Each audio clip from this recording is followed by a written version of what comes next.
Kalambuan, dalagmana, usa ka oras nga programa maghatod kaninyo sa mga katikaran may kalabutan sa kalambuan dili lamang sa komunidad apan sa kibetibukan. Kalambuan, dalagmana.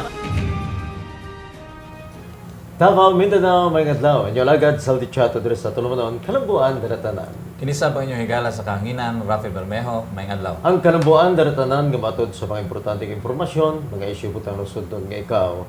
Kitang tanan, adon ay kalambigitan. Busa sa mga televiewers, mga sukitig kuminaw diri siyudad sa Davao sa Timbuk Islas, Mindanao. O ba na kami diri sa ato gatruman ng Kalambuan, Daratanan. Sama sa andan, atong didapit ka bisita, pinalanggang congressman sa unang distrito, First District Congressman Carlo Brana. Sir. May adlaw kanimo Zaldi, kanimo Rafi ug Adlaw, sir. sa tanang mga nagtan-aw karon may adlaw niyo tanan. Okay, Sals, mga kaigsunan, no? Matod nimo sa masananda, no? Makisayad ta kay Congressman Carlo Nograles kung unsa katong mga kasamtangan panghitabo Sals diya sulod sa Kongreso.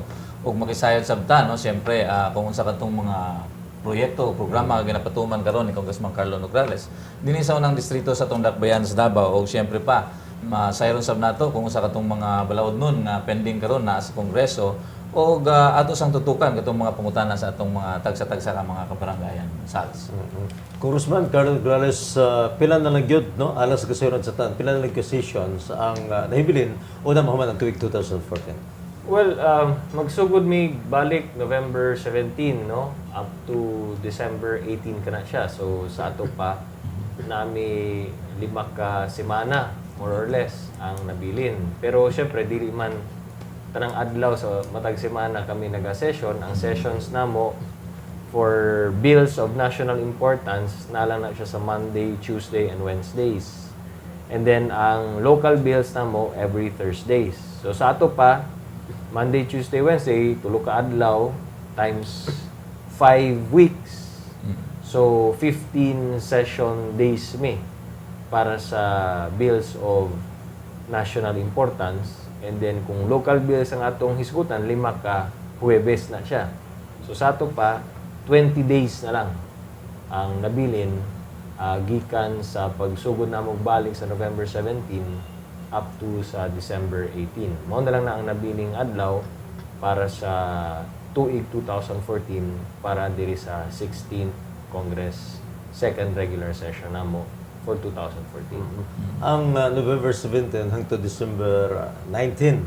Kining ato bang maingon nga halos sa 5 na lang kasimana Congressman Carlo Nograles na-identify diba sa House leadership ang mga balaod doon gadi nga ilahang tagaag pagtagad nining nahibilin nga session days, Congressman?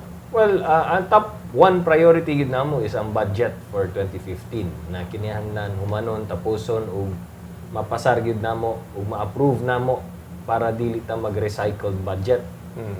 Sa ato pa dili mi mag-reenact sa atong budget, no. So kinahanglan before matapos ang tuig planchado na approved na sa both houses of Congress, House of Representatives ug sa Senado.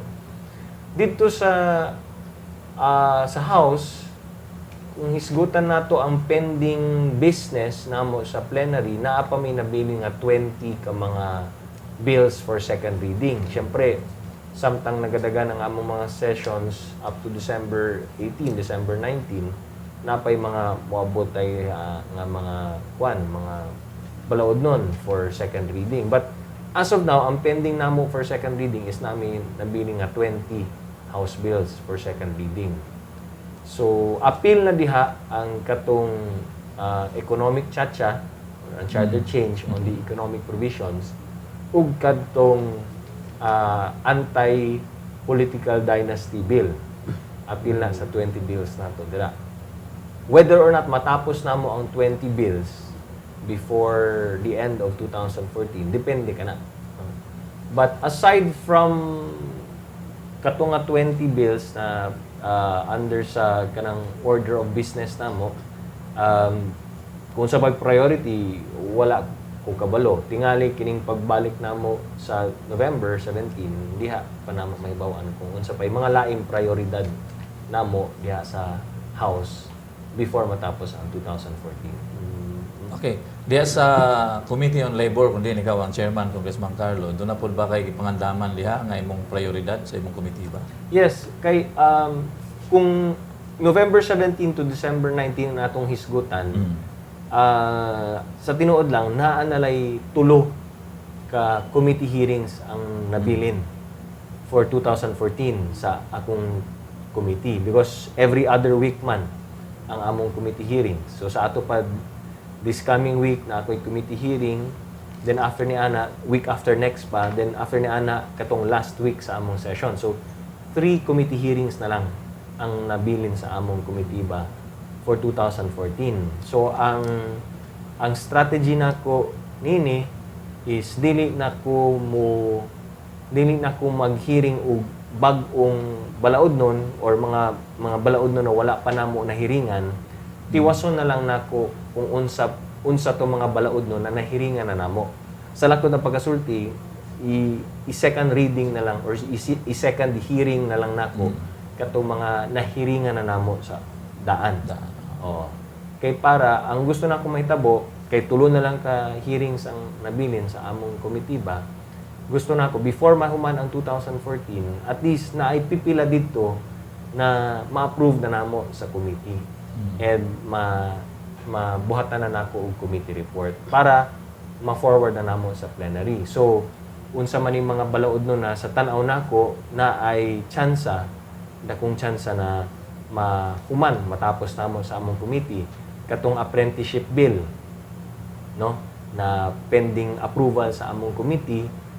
Kay gikan sa among committee ni ato pa siya Committee on Ways and Means, ni ato pa siya Committee on Approve, karon balik nila sa mother committee ang among committee ba. So kana i-approve namo kanang apprenticeship bill. Kung mahimo na ni siyang balaod, makatabang kini sa mga nangitag trabaho. Kay ang gustong buhaton nato pinahagi sa apprenticeship bill is dali lang para sa mga kumpanya, hilabi na ang mga production companies nga modawat og mga apprentices or kanang mga trainees. Unya sweldohan to sila samtang naga-training. Kay para mahibaluan gud niya kung unsa ang kinihanlan, unsay mga processes diha sa kumpanya before siya dawaton as regular employee.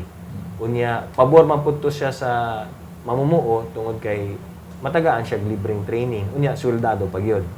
No? So whether or not dawaton i-absorb siya sa kumpanya, na siya madawat na libreng training, unya sweldohan man pud na siya. Diba? So ang apprenticeship bill, sa tingin ko ma-pass, ma-approve na namon na siya sa among komitiba. Ang ikaduha katong anti-ambulance chasing, mao ni ang nagadili sa mga abogado na magsigi og gukod og kliyente. Hilabi na ang mga OFWs o hilabi na itong mga seaman na ginagukod nila, ginaengganyo nila na mag-file og claim or kontra dito sa ilahang ahensya, sa placement agency. So naay chance kini katong first lien sa mga workers sa mga bangkaroteng kumpanya. Pag mag-closure ang bankrupt na company, dili pa klaro na naay first priority ang workers claims sa mga mamumuo. So ang gusto namong buhaton ug mahimo na siyang balaod, kung basta may bangkarote na kumpanya, may closure na company, first priority, first lien, bayaran ang workers claims sa mga trabahante.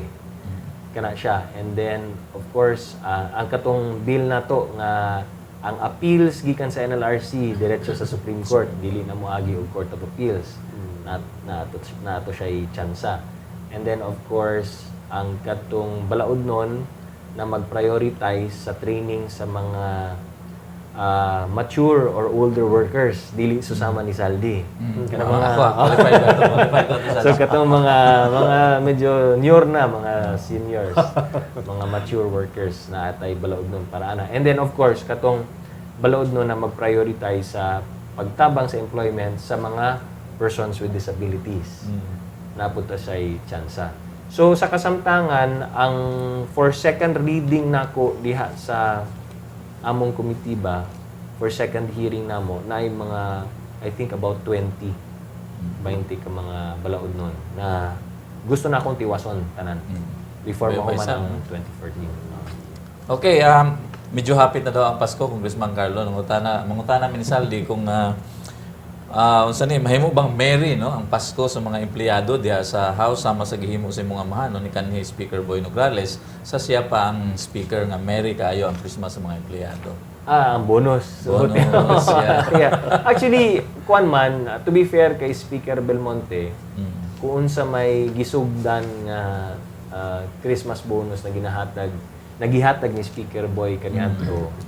Yang gi-maintain. Gi-maintain lamang gihapon. So I think dili man na mawala, no. Pero of course, aminado man pud ang tanan no, mga empleyado sa House of Representatives na diha gid na nagsugod kay Speaker Boy Nograles ang katong bonus. Bonus na medyo taas. Lipay sila. Lipay sila. Pero to be fair lagi gikan dito kay Boy Nograles pag take over na ni Speaker Belmonte na maintain man to siya. Na maintain. So That's good. I think wala may rason na kuwaon na or bawion ka na siya.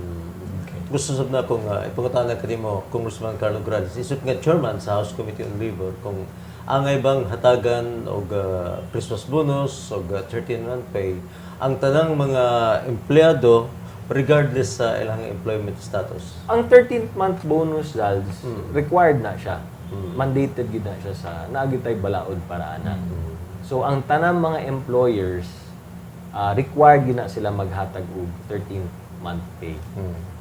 Tanang employers no whether sa private man, bisan sa gobyerno, bisan mga employers sa mga kasambahay, sila tanan required gid na sila maghatag sa mga empleyado nila ug katong mga empleyado na entitled ani is katong mga empleyado na naka at least 1 month service sa usa ka tuig.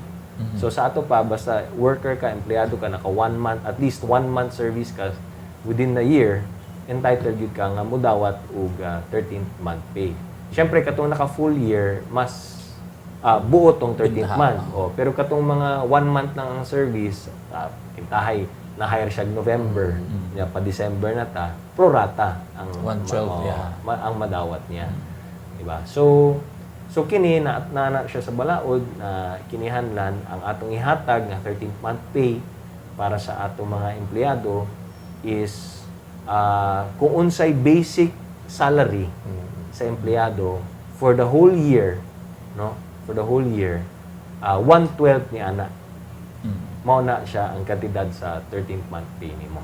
So pag moingon tag basic, pinaka-basic yun, no? Walay appeal diha ang overtime pay, ang holiday pay, ang leave credits nimo, ang allowances, kini tanan walay appeal. Basta kung unsay pinaka-basic salary nimo, and then i-compute na nimo na kung unsa na siya basic salary nimo for the whole year, 1/12 ni ana, 1/12 ni ana, mao na siya ang 13th month pay. So usahay para dili lisod, compute-on kung unsay 1 month sweldo nimo, mao na ginahatag sa employer.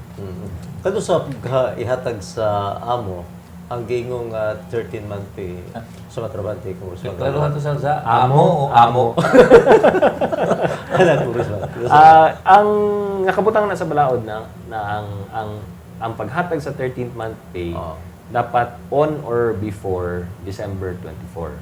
Sa ato pa pwedeng before December 24, pwedeng on December 24 basta dili lang beyond December 24 of every year kana siya. Mao nang ang ubang mga employer ang ginabuhat nila maghatag sila katunga sa 13th pay, ihatag nila mid-year, ang katunga ihatag nila og before December o pang-enrollment, di ba? Ang katunga ihatag before December 24 aging pamasko, di ba? Whatever. So ang uban ginapundo na nila and then dito na nila ihatag before December 24. Ang uban ginahatag nila sa November, ang uban ginahatag sa December. So depende na siya. Basta dili siya mo dapat on or before December 24 ang paghatag nila. Okay. Ato ta sa katong mga naanda nimong mga kalihukan dinhi sa unang distrito sa Dapian sa Davao Congressman Carlo. Okay. Amo man ko na matigdan nga murag sunod-sunod no ang imong ginapahimutang welding training program dinhi sa atong mga kabaranggayan. Nganlan ko lang tong uban no do na kay basic welding training dito sa Barangay Katulunan Grande, Barangay Matina Aplaya ug sa Barangay Matina Grabahan. Palihog ko sa detalye Congressman Carlo.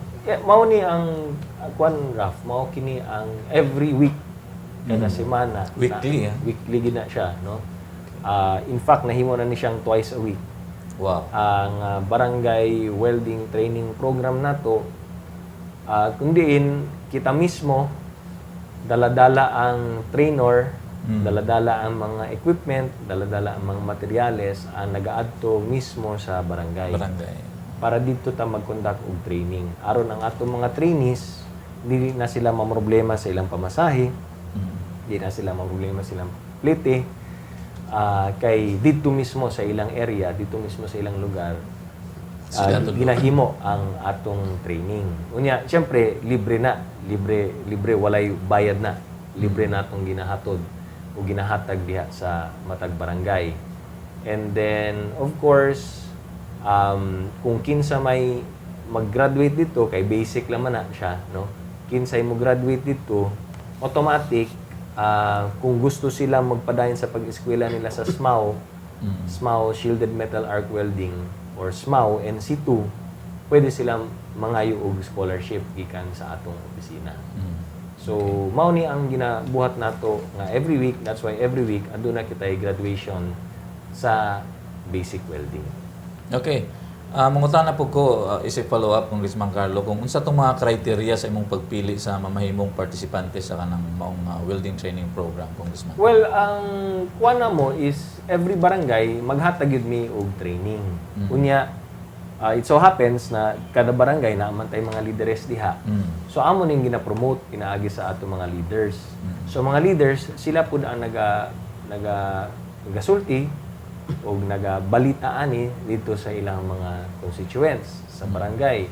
So kung kinsa may interesado, magsulti lang sila sa leader. Unya kung makabuo sila ang leaders nato, kung makabuo sila og 30 ka participants, basta makabuo na sila og 30, na sila 30 ka partisipante para sa basic welding, ischedule na dahil namo ang welding training nato dito.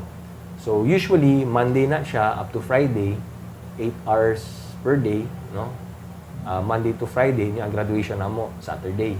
Or pwede sa Friday sa hapon ang graduation, no? Depende sa availability sa mga estudyante ug sa trainer. But usually Saturday na siya, or bisan gani Sunday sometimes nag-graduation ni Sunday. So kana kung naay mabuo og na sila mabuo nga 30 participants, schedule dahil namo ang atong skills training dito. Okay. Sa sunod-sunod nga barangay training, training programs diri sa unang distrito ning atong syudad sa Davao, Congressman Carlo. Kining tataw nga ang pagpadaghan sa mga professional welders usa sa imong mga prioridad, Congressman Carlo Corrales, tungod ba ni sa nagkadako nga demand sa welders, Congressman? Yes, tinuod ka na. Actually, Zags, kung kami magpa-welding ni sa barangay, dili gyud mi problema ug kuha og mga partisipante. Wala gyud ta maglisod ni ana. Whereas sa ubang mga trainings, usahay maglisod mi og promote kining welding. Ang among experience, basta makaibalo na tong mga taga-barangay na naay pa-welding ta, na atay welding program, dali dahil ana sila nga mag-apply sa atong training program. So dali lang kayo para namo nga makabuo og 30 participants. In fact, sa ubang mga barangay, musobra pa mi sa 30. Naiusahay mo abot ang barangay, naiusahay mo abot og 40 participants gani. Whereas dapat kutob lang gyud ta sa 30. Pero unsaon man, dili man na makungan, gusto magyud sila. Bisan wa daw sila lingkuranan, basta maminaw lang sila. So ina na ka in demand ang welding training nato tungod kay nahibalo naman siguro ang tanan na in demand po ang welding, ang welders, in demand po ang welders, professional welders diri sa atong syudad or bisan bisan asang dapit sa atong nasod, bisan sa laing nasod, in demand po ang welding program or ang mga professional welders. So in fact, daghan na tang mga welders na nanggikan sa atong programa, nasusama sa atong ginabuhat, magsugod sa basic welding, then gikan sa basic welding, magpa-scholar sila SMAW, Then pagkahuman sila magpa-scholar ug SMAW, makakuha sila NC2, then na sila NC2, maka-abroad na. Daghan ta mga welders ang nanrabaho na sa Saudi, natay mga welders ang nanrabaho na sa Middle East, natay mga welders sa Canada, natay welders sa Japan. So, kuan kayo, nagarimit na sila dollars, niya asenso na tong pamilya, o niya katong mga silingan, makakuan sila na, Mainganyo sila. makita nila, ni asenso na si Kuan, ni asenso ng atong silingan, tungod na sa welding ni Nograles, tungod na sa welding ni Congressman Carlo. So diha, katag na ang storya. Mao nang every time mong pa-welding ta, Kuan gyud. Daghan gyud ang naga-apply sa atong welding program. In fact, kung buto na-unaon, diri sa Cebu, kinihan na po sila welders dito kay na ay shipbuilding industry ang Cebu karon. Nya nanginihan lang sila mga welders para maghimo og mga dagkong mga barko na mga international shipping corporation, di ba? So daghan kaayong oportunidad ang para sa mga professional welders nato. Nya ilado man ang atong nasod na gwapo or maayo ang atong mga gina-produce na mga welders diri sa Pilipinas. Okay. Sa mga kaigsunan, una na ito ipadayon ng pag-isayon, no? Kung sa itong mga kalihukan, Congressman Carlo Nograles din sa unang distrito. Mag-break lang sa makaliyot. Ay lang mo gawa, kayo mo balik dayon ta. Kalambuan, Dalatana.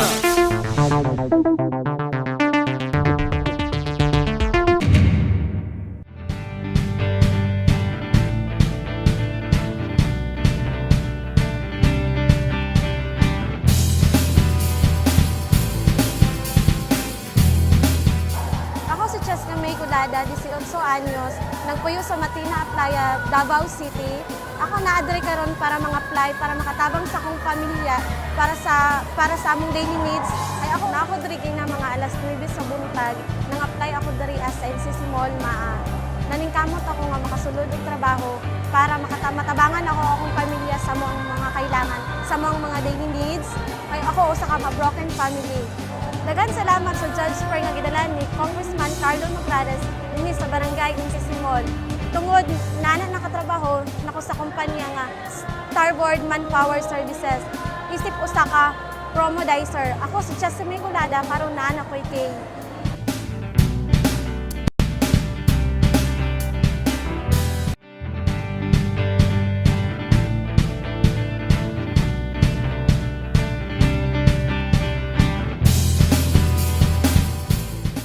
Ako si Dave Ryan Jean Pante, 21 anyos, taga 76, Ikulan, Davao City. Neto ako diri karon sa NCC Mall Matina aron mangita og trabaho sa job fair ni Congressman Carlo Nograles.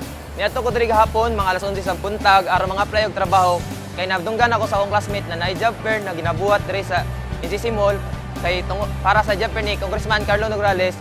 Og niadto ko diri aron mga-apply, dala sa akong resume og naswertihan sad nga nadawat ko diri sa Sky Cable og nagpasalamat ko kay Congressman Carlo Nograles kay isa po ko sa iya na scholar niya sa akong pag-eskwela o karon nga nana ko nadawat na trabaho. Daghang salamat sa job fair na gidala ni Congressman Carlo Nograles diri sa Matina Crossing NCC Mall.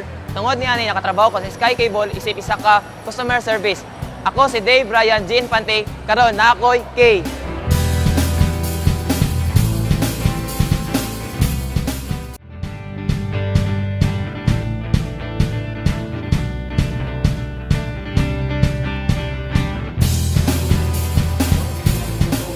Ako po si Adrian Bartolome, 23 years old. Taga Matina po ako. Pumunta po ako dito sa Matina NCCC Mall para mag-apply ng trabaho sa abroad upang makatulong po sa pamilya ko. Dumating po ako dito 11:30 po. Na-hired on the spot po ako mga 1 p.m. Nagpapasalamat po ako kay Congressman Nograles sa dinala niya dito sa Matina. Napakabilis po ng proseso ng pag-a-apply ng trabaho dito. Maraming salamat po Congressman Carlo Nograles. Kaya po ako nag-apply ng trabaho para sa abroad, para po mabigyan ng magandang kinabukasan ng pamilya ko, mapagtapos po ang kapatid ko, at matupad po yung pangarap ko maging isang magaling na chef. Nagpapasalamat po ako kay Congressman Carlo Nograles sa dinala niyang job fair dito sa NCCC Mall Matina. Dahil po sa kanya, nagkaroon po ako ng trabaho sa SRL Manpower Services at bilang isang chef sa Oman. Ako po si Adrian Bartolome at ngayon po meron na po akong K.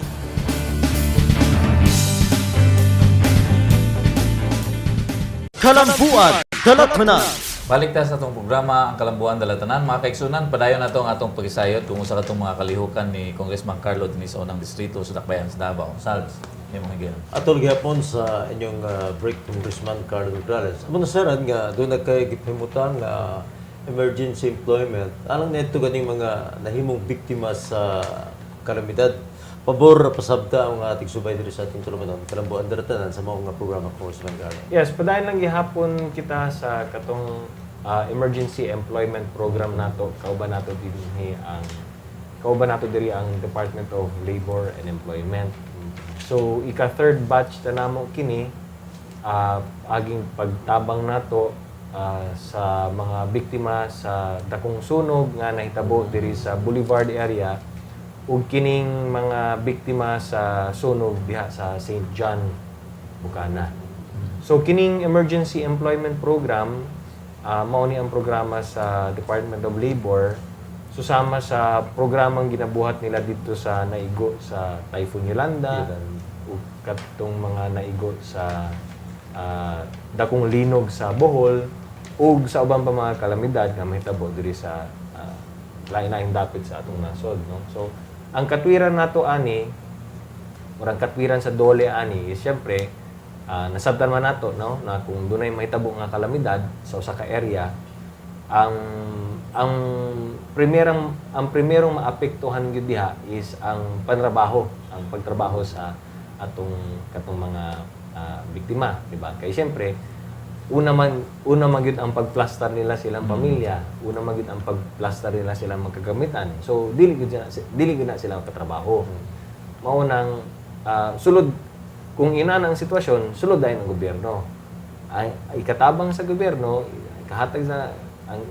ikahatag sa gobyerno isa katulagi pag-employ ana nila. So, pinaagi sa emergency employment, samtang katong mga biktima, ginaplastar pa nilang pamilya, ginaplastar pa nila ng mga kagamitan, murag, ang mahitabo ani is, i-hire sila sa gobyerno. No? And, tagaan sila og katong minimum wage, unya tagaan pagyud og kining insurance, coverage, unya tagaan pagyud og kining mga gamit, no? Mga botas, mga uniform, t-shirt, so kining mga equipment, no? So kana mao na ang programa sa emergency employment sa Department of Labor. And mao na ang atong gina-implement. Ika-third batch na nato kini diri sa First District sa Davao City. So ang kanindot ani is doon na sila ginadawat samtang naga-community service sila. So usually ang ginapatrabaho sa ilaha is community service and usually ang trabaho nila is community clean up. No? So parehas na itabo kung naitakong sunog. Itabo. Di ka trabaho ng mga tao kay giplastar pa nila ang ilang pamilya, giplastar pa nila magkagamitan. Sulod ang gobyerno, tagaan sila emergency employment, ang trabaho nila is limpyuhon tong mga area nga nasunugan. So niya kada adlaw na manrabaho sila, tagaan sila sweldo na minimum wage. No? And then naapag yun sila insurance kay para kung na may mahitabo, insured sila. And then katong mga gamit lagi. So lipay itong mga tao kay at least na ay nadawat gikan sa gobyerno. Na dili dole out. Dili dole out. Okay. Samtang ginisgutan nato ning kalamidad o kining emergency employment program, Congressman Carlo, may numduman sa nato ning issue sa rehabilitation sa Typhoon Yolanda, no? Ang pangutanan nako kung angay ba imbestigahan sa Kongreso kining pagkalangan ganis pagpatuman sa multi-billion rehabilitation na diha sa mga lugar nga naigo sa Typhoon Yolanda, Congressman. Wala ko ang kanunin akong ginasulti, no? Ginatubag itungod niya ng mga topic is kung doon na may gustong magpa-investigate ani, kung doon na may dapat magpatawag og investigation is kadtong mga representante o mga kongresista nga na dito kanang mga ang mga representante na sa mga lugar na naigo Sa typhoon. sa Typhoon Yolanda. Tungod kay sila may nakibalo sa sitwasyon. Sila man ang nakasabot, sila may nakibalo, sila magid ang nasa ground, sila gid ang in other words, sila ang nakakaalam kung talagang may pagkukulang ang gobyerno. Diba? Kay kita igor man tang although nakabisita na ta dito pero dili man ta ingon na adlaw-adlaw na ata dito na mahibalog yun ta sa sitwasyon, nahibalog yun ta sa kahimtang sa mga tao dito. Siyempre, kuwan lang punta, dependent lang punta kung unsay atong madungog sa radyo, makita sa TV, sa mga mabasa sa mga mantalaan, madungog sa news. So, siyempre, na yung mga nag-iingon nga, okay man, maayo man, no? Naapoy nag-iingon, kulang man, or hinay man. May nag-iingon na daghan man kaayo mga ingon ani, ingon ana, daghan mga obstacles, daghan mga challenges, pero bisan pa man, naapo man na siya. I mean, kuwan lang maghihapon. Nagatabang lang maghihapon ng gobyerno. So, kita nga mga wala ta nakapuyo dito, wala man ta magpuyo dito. Siyempre, dependent lang ta kung unsay moabot nga balita or information. There is to but so that's why, yung lagi na ako, kung naa may dapat magpa-investiga, kung tinuod man, doon ay pagkukulang ang gobyerno, dapat kanto mga na dito, ang mga representante dito. Okay, kalabot gihapon sa Panarbaho, Congressman Carlo, no? Nainangutan na kung sa ba daw ang latest sa Nograles Jobs Fair program. Padayon lang gihapon, in fact, karong 15 sa Nobyembre, napuntay Jobs Fair diha sa Catulunan Pequeño, which will be at the Catulunan Pequeño Elementary School. Now, sa Masanandan, kining atong Jobs Fair, dili ni siya eksklusibo sa usa ka barangay lamang. Of course, open kini sa tanan.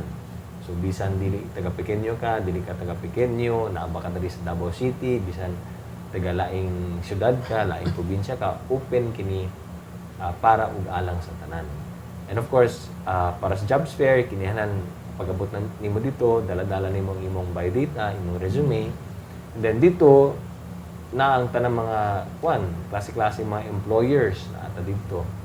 And then of course, na-interview, buhaton, makapili ka dito kung sa'yo gusto nimong applyan. And then it will be from 8 a.m. to 12. Alas 8 sa buntag hangtod alas 12 sa hapon. Diya sa Catulunan Pequeño Elementary School. So, sa makausap pa, welcome kamong tanan. Ang moadto dito, ang Jobs Fair nato for the month of November diya sa Catulunan Pequeño. Okay. Congressman Carlo Grales, doon ay isgud karon nga diya gani sa sektor sa pamuo nga doon na daw ay dakong gikinahanglan o panginahanglan sa nurses dito sa United Kingdom. Doon na ka ba kasayuran ni Congressman Yes, Carlo? mismo si Secretary Baldos ang nag-announce, no, ani, na diha sa UK, sa United Kingdom, so sa ato pa, United Kingdom means Great Britain, Scotland, and Ireland. So diha mismo sa United Kingdom, nagkinihanlan sila og about more than 550 Filipino nurses ang ilang gikinihanlan. Ug kining maong balita nakuha nato gikan sa atong Philippine Overseas Labor Office or ang POLO office nato diha sa UK. Sila mismo ang nagpahibalo kang Secretary Baldos ug diha mismo gipahibalo pod ni Secretary Baldos sa kadaghanan na kung kinsa may mga Filipino nurses nato na gusto mag-apply dito sa UK, apply na ta kay naatay 550 ka slots. In fact, unom na siya ka foreign placement agencies ang miduol mismo sa POEA.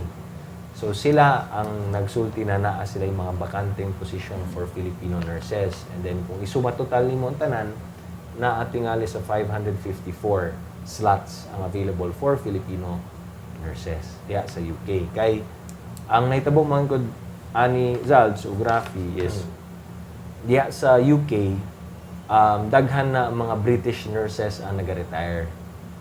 So kung nag-retire sila, so every year nagadaghan ang mga available slots for Filipino nurses. Kay ganahan mo gyud ang mga taga UK, ganahan mo gyud sila mga Pinoy nga mga nurses. So pabor gyud ang Filipino nurses dito. Basta ang sa ako naibaw-an para madawat ka isip nurse dito sa UK, kinihanglan ang score nimo sa IELTS exam dapat 7. At least 7 ang score nimo out of 10, no? Ang score nimo sa IELTS. And then mukuha pa ka og na multiple choice exam, dapat makapasa ka sa multiple choice exam. And then doon na pag practical exam na dapat makapasa pud ka dito. So I think yun ang mga requirements para makatrabaho ka as nurse dito sa UK. And then of course, agi lang yun ta sa accredited TOEA na licensed agency para walay illegal. Gikan sa nurses sa UK, sigutan sa din nato ang mga caregivers sa Congressman Carlo Morales. Nakadungog ka ba din gingon nga kausaban gani sa programa sa Canada alang sa mga caregivers, Congressman Carlo? Yeah, nakabalita mi nga sa Canada na ay kausaban gamay sa ilang mga patakaran sa caregivers, which is actually maing balita kini sa mga labi na sa mga Filipino caregivers nato na matud pa karong sugod sa November 30, no? Sugod November 30, dili na kinihanlan or dili na required ang live-in para sa mga Filipino caregivers. Kaysa una, kinihanlan, pag mag-caregiver ka sa Canada, kinihanlan live-in. Live-in ka. Live-in caregiver. So, ataw pa, naagid ka sa balay. Live-in ka dito sa balay sa imong atimanon. Karon optional na lang ang live-in. So, that's number 1. At least, dili na kayo hassle para sa mga Filipino caregivers na mapugos mag-live-in kung dili gid sila gusto. So, optional na lang ka na siya. Then, number 2, dito sa Canada, dili na sa naanay pamaagi, mas dali na pamaagi aron mahimong permanent resident ang Filipino caregiver. Duha actually ka pamaagi. Ang priority nila para mahimong permanent resident ang caregiver, ang priority nila is katong mga caregiver sa mga bata or for caregivers for childcare and katong mga caregivers for seniors. So kung caregiver ka, Filipino caregiver ka na childcare ang imong specialty, mas dali para nimo ang mahimo kang permanent resident sa Canada. Bisan katong mga caregivers for seniors, mas dali pod in terms of processing na mahimong permanent resident ka sa Canada. Ang ang condition lamang is per year ang paspasan nila og process sa mga Filipino mga caregivers na gusto magpa-permanent resident is kutob lang sa 5,500 applicants per year. So diha lang na siya kutob. But again, ang maing balita is kung caregiver ka sa mga bata, child care, or caregiver ka sa senior citizens, mas dali na proseso. In fact, ingon nila, it will take 6 months na lang ang processing para mahimo kang permanent resident kung caregiver ka sa child care, caregiver ka sa seniors. Okay, balikan ko lang tong imong nahimong pasidaan ganina, no, para sa mga job seekers dito sa abroad, no. Di man gud nato ikalimot, Congressman Carlo, nga daghan na kayo ang mga nailan nining mga nangitag trabaho diya sa abroad. Unsa may imo ikatambag nila para di sila mailan nining prasero daghan kay panginahanglan sa Canada ug UK? Oh, well, unsa ba? Number one, kinihanlan moagi gyud ta sa license na POEA agency. So kinihanlan number 1 gyud na siya. Ayaw mo gyud mo agi og ahensya placement agency na dili lisensyado sa POEA. Face value lagi dala-dala. Ayaw mo to ana basta kinihanlan lisensyado license siya sa POEA. Number 2, kinihanlan kung tinuod man na nga agency, dapat naagid siya ay job order. O katungod nimo na makita kung naabagid sila gunit-gunit nga job order. Number 3, moagi lang yun ta sa authorized personnel. No? Karang personnel nila na authorized yun. Authorized personnel sa lisensyadong ahensya. Kaya usahay, moagi ta sa mga tao nga dili authorized sa mga ahensya. Delikado po na siya. Number 4, kung mubayad man ta, you have to remember na ang bayaran nimo katong sakto nga legal nga placement fee, which is usually equivalent to 1 month salary. Kung sobra dito, dapat magduda na ka kung magsobra dito ang singilon nila. Then of course, humani mo bayad, mangayigid kag OR. Kung wala sila ikahatag ng official receipt, dapat dili gyud na katuohan. Then gawas ni ana, dapat naagid kay makita ug magpirma gyud ka og employment contract. Di ba? Kung walay employment contract, magduda na gyud ka ana. And of course, tungod kay trabaho ang atong ginahisgutan na manrabaho man kag abroad, magduda gyud ka kung ang visa na ihatag sa imo is tourist visa. So ay gyud mo tuoan na kung ang visa na ihatag sa imo is tourist visa, tuda na gyud ka ana. So mao ni ang akong ikatambag sa gusto mag-abroad, mao ni ang dapat natong bantayan. Okay, hisgutan na itong pipila ka mga importanteng balaod nun nga nakasalang karon sa Kongreso, Congressman Carlo. Panunaan tanan, isingit lang nato ning bag-uhay lang gipirmahan nga bill, no? Para mahimong usa ka hingpit nga balaod, ang giingong app providing for mandatory PhilHealth coverage for all senior citizens. Wa pa kaani Salds, no? Unsa may mga detalye ni Actually gihisgutan na nato ni itong last episode. Pero wala pa ta makabalita kung napirmahan na ni presidente. So karon pwede na natong isulti na gipirmahan na ni presidente Republic Act na ni Zalds. Klaro na Salds. Klaro na gid Zalds, ha. Republic Act 10645. No, or 10654, wa ko masayo. Basta 106 something. Basta Republic Act na ni siya. So the Republic Act mandating, no, mandatory coverage for senior citizens for PhilHealth. No, so mandatorily kuha na sila. Basta senior citizen ka, Automatic enroll. automatic enrolled ka na sa mandatory coverage ng PhilHealth. So dakong lipay kayo ang mga senior citizens ani naa na sila yung PhilHealth coverage kay Republic Act na kini siya. Napirmahan na ni presidente, so automatically basta 60 years old ka pataas, basta senior citizen ka, covered na ka sa PhilHealth. So kini gipaglaban gyud namo kini Zalds o Grafi kay lagi ang naitabo magud ani is primero ang tagaan lang og libreng PhilHealth katong mga 4 piece lang. So kami mga kongresista, pila mga senators nagsabot-sabot mi, nagkuan mi. Storya-storya mi, nagsabot mi na dili man pwede na puros lang 4 piece ang patagaan og libreng PhilHealth.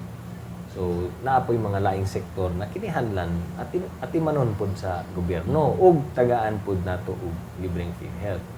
Mao na nagkonsensus mi na ang among ipaglaban lagi ang kadtong mga senior citizens. Kay ngano, ang experience magud nato sa tinuod lang, ang mga senior citizens magud, ang expectation magud nato is kung senior citizen ka, kargahon ka sa imong anak sa PhilHealth, no?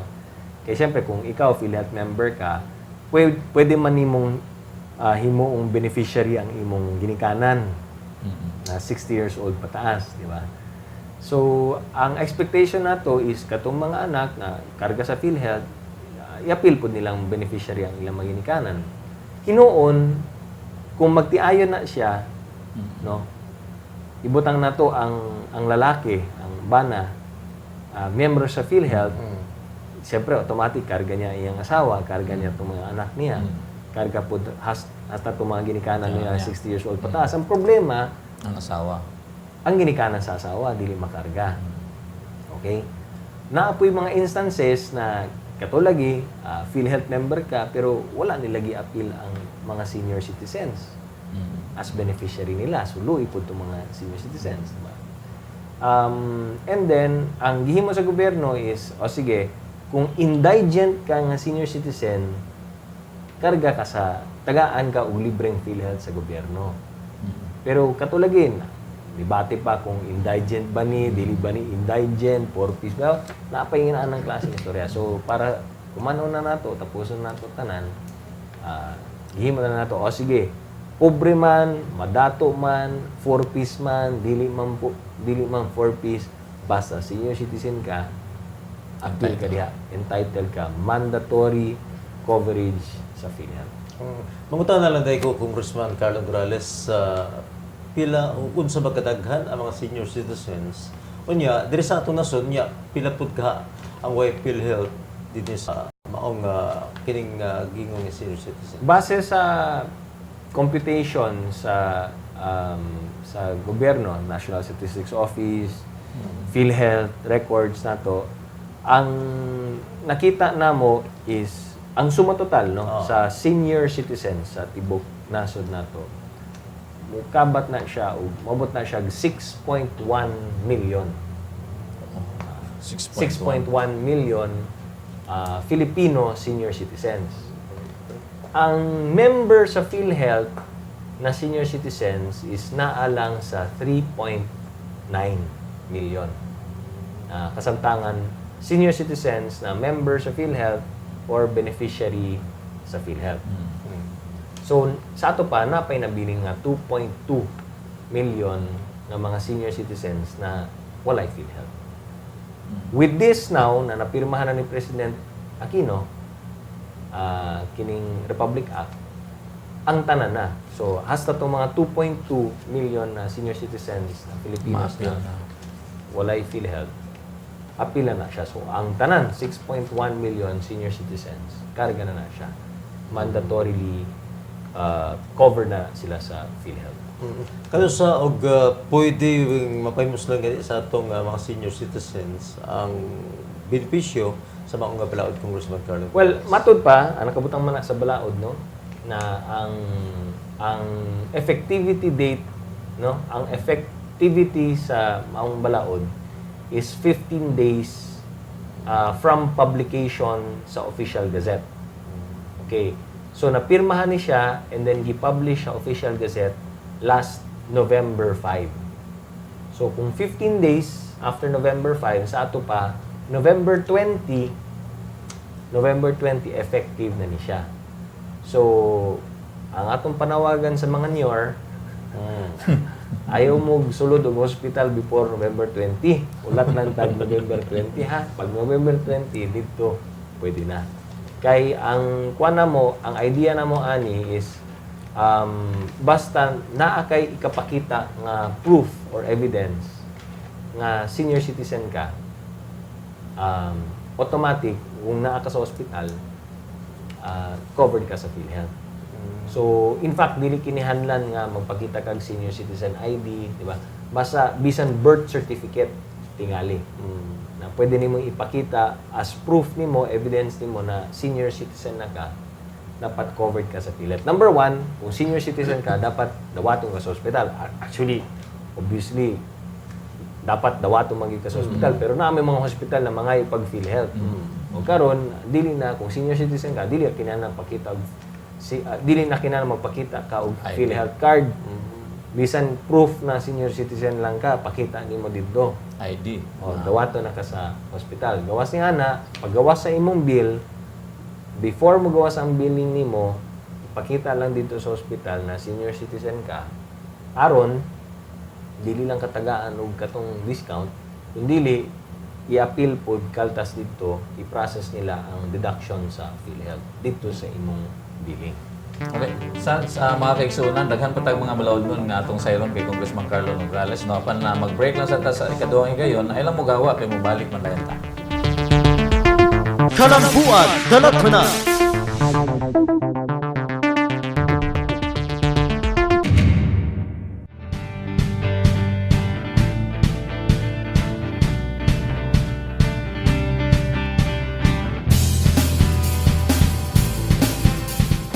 Ako, si Nicky Martin Ardelesa, 22 anyos, taga NHA Bangkal, Davao City. Rason ako nganong nangita og trabaho kay para makatabang ko sa akong pamilya. Maunang nianhi ko dire sa barangay Matina Crossing, NCCC Mall, aron mga apply. Alsutso pa ko dire sa buntag nang apply. Ni-apply ko sa Mandarin o nadawat ko sa bilang service crew. Daghang salamat sa job fair nga gidala ni Congressman Carlo Nograles dire sa Matina Crossing, NCCC Mall. Tungod nakatrabaho nako sa Mandarin isip posisyon nga service crew. Ako si Nicky Martin Ardelesa, karon nanakoy K.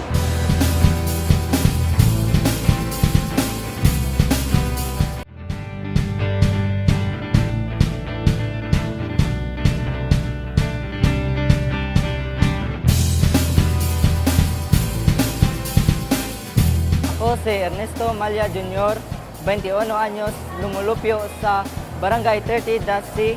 Aniya ako karon sa NCCC Mall, Barangay Matina Crossing para mangita og trabaho. Nagtuko diri alas 8 sa buntag, nagdala lang ko resume, mga 5 ka buok, then mga-apply og trabaho kay para makatabang ko sa akong ginikanan ug sa akong mga igsoon nga nag-eskwela. Daghang salamat sa job fair nga gidala ni Congressman Carlo Nograles diri sa Matina Crossing NCC Mall nga karon nakasulod nako sa DBS Advanced Concept isip usa ka crew. Ako si Ernesto Malya Jr. karon naa nakoy K.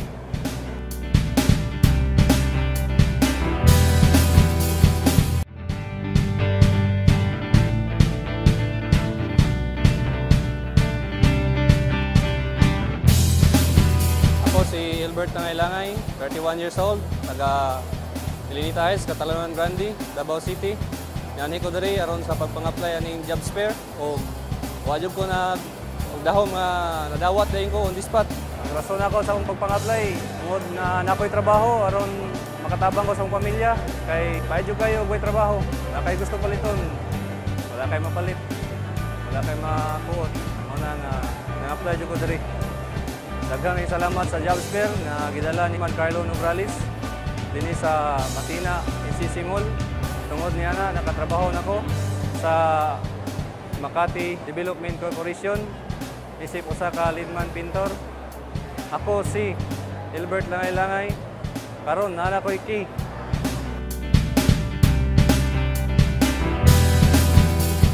Kalambuan Dalatana.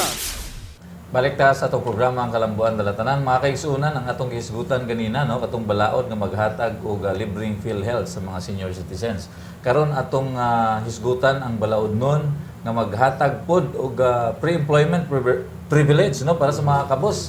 Congressman Carlo, doon ay bill nga gi-refer sa imong committee, no, ang Committee on Labor.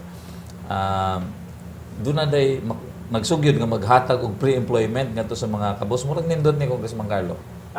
Yes, base ng buot ni pasabot katong kang Congressman Anthony Del Rosario na taga diri sa Davao del Norte na siya ay House Bill number 64 na gusto siya maghatag og diskwento or discount sa mga kabos o mga indigent na gusto mag-apply og trabaho. Kaya ang katwiran lagi is pobre na gani, syempre dapat tabangan nato makapangitag trabaho para dili siya mapobre. Pero unsa man na may mga panginihanlan for employment purposes, mga papeles na kinihanlan. So dapat tagaan og diskwento. So ang iyang proposal tagaan og 20% discount ang indigent na gusto man trabaho, unya nanginihanlan siya mga papeles sama sa katong barangay clearance. So dapat tagaan siya 20% discount sa katong bayaran niya sa clearances niya, sa barangay clearance, sa NBI clearance, sa katong police clearance, and kining marriage certificate gikan sa NSO, katong birth certificate gikan pud sa NSO or sa local civil registrar.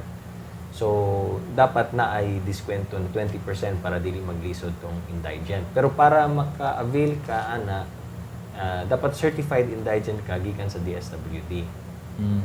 Na i-certify ka sa DSWD na indigent ka and pinaagi sa katong ginaingon na National Household Targeting System sa DSWD. Unya, napagisilot kini. Kung dili ka mo comply ani, no? Kung kinsay dili mo comply ani maghatag og diskwento, prisuhon. 6 months to 1 year, or multa nga 10,000 pesos to 50,000 pesos. So proposal ni Congressman Del Rosario, wala pa hinuon namo gi-approve sa among komitiba, pero nahiring na namo ni siya. Okay. Isgutan ng silot, napailaing silot, Salso. Napailaing bill nga gisalang diya sa imong committee, Congressman Carlo, no, ang House Bill number 125, nga nagsugyot nga patasan ang silot ni adtong mga magmasinupakon gani o di mutuman o muatag sa katong ginatawag natong minimum wages. Unsa ang nasa mong bill, Congressman? Yes. House Bill number 125, kung wala ko masayop, ni Congresswoman M. Aglipay. Matod pa dito sa iyang balaod noon, gusto niya tasan ang silot. Kay kung kinsa may dili makomply sa minimum wage na may silot na 25,000 pesos na multa, gusto niya tasan kini to 50,000 up to 300,000 ang multa. Kung kinsa may dili mo comply sa minimum wage, and then napagilain apart from the multa na 50,000 to 300,000, napagi 50,000 pesos in attorney's fees na dapat bayaran, and then ang litigation expenses bayaran pod, and moral damages. Bayad po ng moral damages. Plus, gusto niya katong imprisonment na 2 years imprisonment up to 4 years imprisonment. So, pending kini sa among komitiba, wala pa pod namo kini na approve, but hopefully usapod kini sa among hisgutan before mahuman ang tuig. Okay. At today sa RAF, pamapakutaan na sa itong mga kabarangay, Congressman Carlo Grales, unsa tay mo ikasulti? May kanabutan gini sa pagka-trust ni Vice President Gigi Marbina, silang gitakdang debate unta ni Senador Trillanes. Well, na naman na. Siyempre, si Vice President Binay, naman siya mga rason. Of course, dili pa kayo klaro kung ano, na siya ipanulti ng mga rason. Pero kung sa gid ang tinuod, siguro, days from now, mahibawan lang gihapon nato, no? Mas mahimong maliwanag o mas hayag-hayag na kung sa'y tinuod nga rason sa iyang pag back out no, sa debate. Hinuon sa akong nahiringan, nay nag-advise kay Vice President Binay na dili angay na makigdebate ka ni Trillanes, kay dili man si Senator Trillanes ang imong kaatbang pagkapangulo. So nga nung makigdebate man kan niya. Kay Senator Trillanes, ingon po siya na ikaw may naghamon, and then ikaduha, dapat mao na ning higayon na mapaliwanag nimo ang mga akusasyon, no?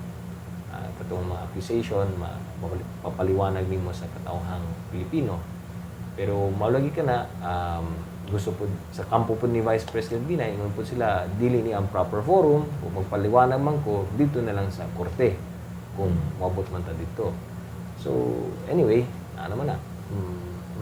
Mo yun ba si Congressman Carlo Grales, kaundang mo na ang Senate investigations, batok kang Vice President Binay? Pwede na siguro, tungod kay, una sa tanan, dili man gyud motambong si Vice President Binay dito. Diba? So, niingon na gyud siya na dili gyud siya musipot dito. And then, ikaduha, even si Presidente Aquino, mingon naman sab na siguro, pwede na siguro na, no? And then, kung naamay kaso, i-file na lang na sa Ombudsman o sa DOJ.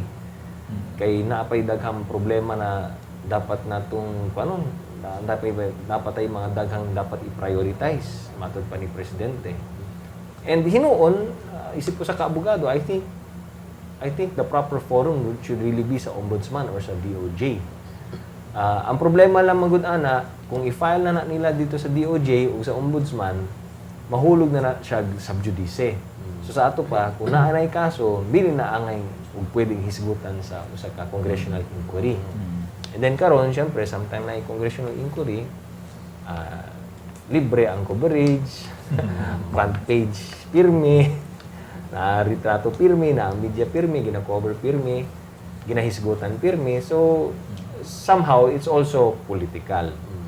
Ang pangutana lang nato diri is ang taong bayan ba gusto ba nila na magpadayon ka na or gusto na ba sa tao nga dangon na niya focus na lang ta sa mga problema na ginaatubang nato sa adlaw-adlaw na mga problema na kita ug ang atong mga pamilya ug atong mga katawhan diri sa atong nasod basin mas hinuon mas importante ka na. I don't know, no? Again, it really depends sa mga senators, it depends sa katong nagunit sa mga komitiba. So, it remains to be seen. Matod pa nila na pumandaw sila yung mga resource persons. But again, matod palagi sa mga senators, separation of powers biyata. No? Abangan na lang natin. Parang di na magiging ito ka-ugan na rough o Congressman Carlo Nograles usos na kita itong tabil sa itong katarapin ng karampuan. Talatan na masig ito nagpay kapuno ang mensahe para sa itong mga paminaw dito sa itong Congressman. Yes, of course. Daghang kayong salamat, Zaldi o Rafi o sa tanang mga naminaw ng tanaw karon. Naanap po tayo jobs fair karong 15 sa Nobyembre dito sa Catalunan Pequeño Elementary School. Again, abre kini para ug alang sa tanan, daghan ta mga trabaho ang naghulat dito na pwede ninyong applyan. So, open kini sa tanan at ta dito, magkita-kita ta dito sa jobs fair nato, ang kabuhayan jobs fair dito sa Catalunan Pequeño. Ug siyempre pa sa akong asawa nga si Marga ug sa akong mga anak, Mateo Masimo ug Mika, kayong tanan. Daghang kayong salamat ug may adlaw. Daghang salamat Congressman Carlo Nograles ug Sals. Gusto sila mapasalamatan si DJ Salonga of Decoratives by John and Earls para sa atong set. Si Kata Galinito nga nagtabang og ayos kanato ug si Ching Amor ang atong direktor. Ug gaon ako makalimot, happy birthday day anak kay Rhea Justin Bermejo, happy 25th birthday. Ug tungod wa na magkitay oras kininyo ikalas kahanginan Rafi Bermejo, igo na lang magingon daghang salamat ug dalay ko ng Dios. Okay, syempre sa itong mga televiewers, paminaw, inyong alagad, Saldi Chato, magandang. Kalambuan Dalatana.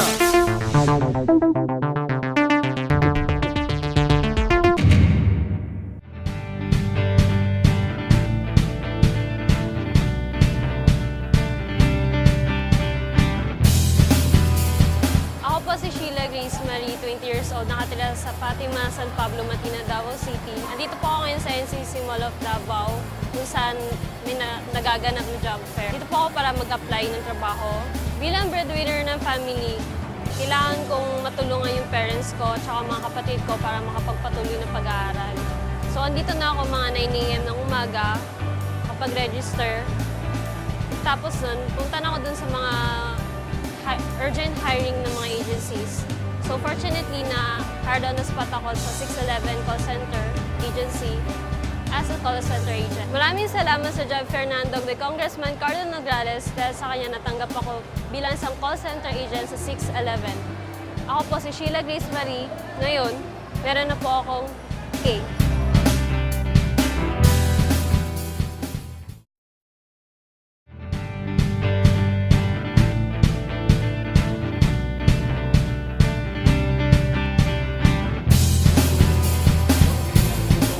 Ako po si Adrian Bartolome, 23 years old. Taga Matina po ako.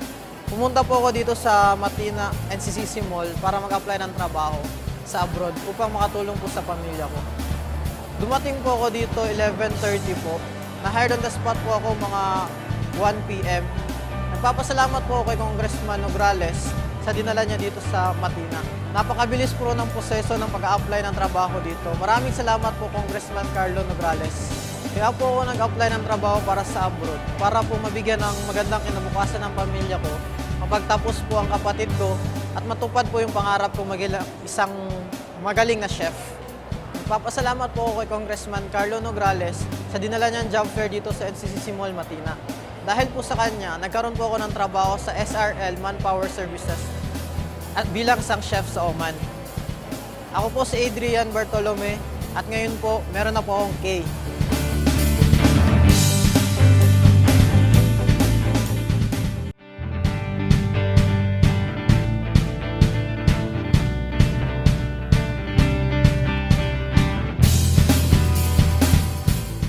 Ako si Dave Ryan Jean Pante, 21 anyos, taga 76, Ikulan, Davao City.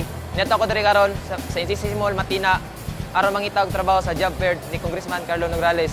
Niadto ko diri gahapon mga alas 11 sa buntag aron mga-apply og trabaho kay nabdunggan ako sa akong classmate na nay job fair na ginabuhat diri sa NCC Mall kay para sa job fair ni Congressman Carlo Nograles. Og niadto ko diri aron mga-apply, dala sa akong resume. Og naswertihan sad nga nadawat ko diri sa Sky Cable og nagpasalamat ko kay Congressman Carlo Nograles kay isa po ko sa iya na scholar niya sa ako pag-eskwela o karon nga nana ko nadawat na trabaho. Daghang salamat sa job fair na gidala ni Congressman Carlo Nograles diri sa Matina Crossing NCC Mall. Tungod niya ni nakatrabaho ko sa Sky Cable isip isa ka customer service. Ako si Dave Brian Jean Pante karon na ako'y K.